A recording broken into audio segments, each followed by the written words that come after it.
ఈ మధ్య నేను ఇంట్లో ఎక్కువగానే వంట చేస్తున్నాను అని చెప్పొచ్చు. సో, ఈరోజు నేను చేస్తున్న వంట వచ్చేసి పూరీలు. నేను ఈ పిండిని ఆల్రెడీ జల్లెడ పట్టేసాను నీట్‌గా. అందులోకి ఇప్పుడు వాటరు, అలాగే కొద్దిగా ఉప్పు, కొద్దిగా ఆయిల్ వేశాను. ఆయిల్ ఎందుకు వేసుకుంటామంటే కొద్దిగా చపాతీలు కానీ, పూరీలు కానీ సాఫ్ట్‌గా రావడానికి.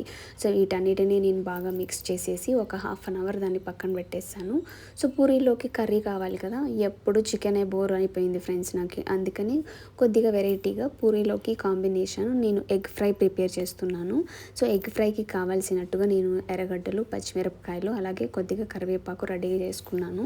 అండ్ ఆయిల్ వేడెక్కిన తర్వాత పోపు దినుసులు కొద్దిగా యాడ్ చేశాను. తర్వాత నేను ఫస్ట్ ఆనియన్స్ వేసుకున్నాను.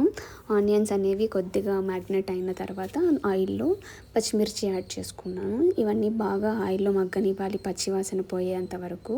అలాగే దీనికి తగ్గట్టుగా మనకు కొద్దిగా ఉప్పు, కొద్దిగా పసుపు యాడ్ చేశాను. నేను ఎక్కువ పసుపు యాడ్ చేయలేదు. కొద్దిగానే యూస్ చేశాను.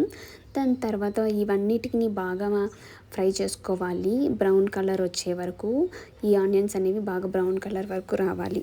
అండ్ అలాగే కొద్దిగా కరివేపాకు కూడా నేను యాడ్ చేశాను. ఇవంతా బాగా మగ్గిన తర్వాత నేను ఇంకా ఎగ్స్ పగలగొట్టేసి ఇంకా రెడీ అయిపోయిన ఆనియన్ ఫ్రైలోకి వేసేసాను. నేను ఇందులోకి 5 ఎగ్గులు వాడాను ఫ్రెండ్స్. బుర్జీ బాగా రావాలి టేస్టీగా అనేసి. సో, ఒక 5 ఎగ్స్ నేను యాడ్ చేసుకున్నాను. చూస్తుంటే చాలా బాగుంది కదా! తిన్న తర్వాత చెప్తాను మీకు ఎలా వచ్చింది అని. నాకు కూడా చాలా టెంప్టింగ్గా ఉంది.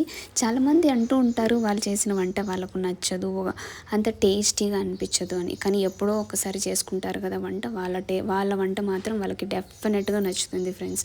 నేను 100% ష్యూర్గా అయితే చెప్తాను ఆ విషయము. సో, మొత్తానికి ఇక్కడ ఎగ్ బుర్జీ అయితే నాది రెడీ అయిపోయింది. ఇంకా నెక్స్ట్ మనకు మిగిలినది వచ్చేసి పూరీలు చేసుకోవాలి. సో, పూరీల పిండి ఆల్రెడీ నేను రెడీగా పెట్టుకున్నాను కదా! వాటిని ఇలా చిన్న చిన్నగా రెడీ చేసి పెట్టుకున్నాను. ఇంకా పూరీలకి చిన్నగా కావాల్సిన షేప్లో నేను నీట్గా వాటిని రెడీ చేసి పెట్టుకున్నాను. అన్నీ ఒకేసారి చేశాను ఇవంతా. సో, మరి ఒక్కొక్కటి చేసుకుంటా ఉంటే టైం టేకింగ్ అనేసి సో, అన్నిటినీ ఇలా ప్రిపేర్ చేసి పెట్టేసుకున్నాను. సో, దీనికోసం మళ్ళీ నేను స్టవ్ వెలిగించి స్టవ్ పైన ప్యాన్ పెట్టి కావాల్సినంత పూరీలకి కావాల్సినంత నేను ఆయిల్ వేసుకున్నాను. ఆయిల్ బాగా వేడెక్కిన తర్వాత ఏవైతే నేను ఆల్రెడీ పూరీలన్నీ రెడీ చేసి పెట్టుకున్నానో వాటన్నిటిని ఒకేసారి ప్రిపేర్ చేసేసాను 1 బై 1 అనమాట. సో, ఇప్పుడు ఇంకా పూరీలు రెడీ అండ్ కర్రీ 2 రెడీ అయిపోయినాయి. ఇంకా తినడం ఒక్కటే ఆలస్యం ఉంది. చూడండి ఫైనల్గా నేను పూరీలు అనేవి ఎలా వచ్చాయి అనేది చూపిస్తాను. చూడండి మంచి కలరు చాలా బాగున్నాయి కదా! నాకు కూడా చాలా బాగా నచ్చాయి. ఎక్కడ ఎక్కువ ఆయిల్ అనేది లేదు. సో, ఇంకా తినడం ఒక్కటే లేట్ ఫ్రెండ్స్. బుర్జీ కూడా భలే టేస్టీగా ఉండింది. చూస్తుంటే చాలా బాగుంది కదా! సో, ఫైనల్గా నేను ఇంకొక 2 పూరీలు వేసుకున్నాను బాగా తినాలి అనేసి. సాఫ్ట్గా వచ్చాయి పూరీలు అయితే నాకు చాలా బాగా నచ్చాయి. అన్నీ కరెక్ట్గా సరిపోయినాయి. ఉప్పు, కారము అన్నీ చాలా పర్ఫెక్ట్ టేస్ట్ వచ్చాయి. Thanks for watching.